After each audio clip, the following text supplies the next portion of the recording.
Yeah, I'll talk about some of the highest ROI, but just so people have some clarity on the process, especially with a mature and developed company, step one in the process is to eliminate all the low ROI things. It's much easier to find low ROI things than to clearly identify the high, like, and isolate the high ROI things. And so, what are the lowest ROI things? Google ad spend, number one. Terrible ROI, terrible CAC payback. When you put in sales and SDR and all the other costs, it literally makes no fucking sense. And I can't believe companies continue to do it when the data is sitting right in front of them about how bad it is. LinkedIn ads are often very poor, especially when used as a lead gen mechanism. And so using a LinkedIn lead gen form is a signal on its own. And B2B companies will spend, 150, 300, up to $1,000 for a lead gen form of a C-level executive, and then get those people into customers at 0.1%. Metadata produced a aggregated data study with hundreds of companies and hundreds of thousands of leads that came from those things. CAC paybacks are untenable. Lead to win rates are terrible. Just performance marketing advertising generally tends to be a very poor ROI, because companies don't measure it against CAC. They measure it against cost per lead.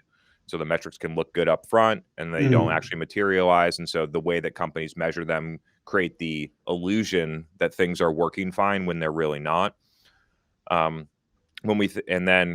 Conference trade, especially national conference trade show booths, tend to be incredibly low ROI. Companies spend millions big companies spend tens of millions of dollars to build a fucking booth in Las Vegas for 2 days, have some people show up, have no tangible revenue for it.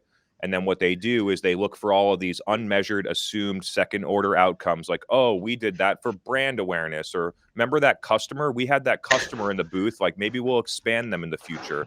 And they look for all these different excuses to justify why, when they can't actually look at a direct ROI. And then they look at every other investment they have on a direct ROI. But the things that they think they should do, they apply all these second order outcomes to justify things that aren't working.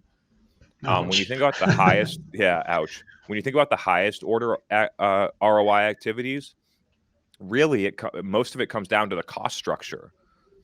So part of it is effectiveness, but a lot of it is that you just don't spend as much on it. Therefore, you get a much better ROI. So in the events category, webinars in almost every company that we analyze, webinars are the highest performing signal.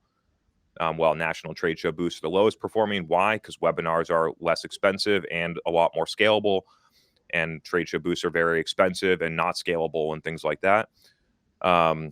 Organic content, specifically content for social, tends to be really strong, especially when measured against self-reported attribution and a variety of mechanisms, not just UTMs or things like that.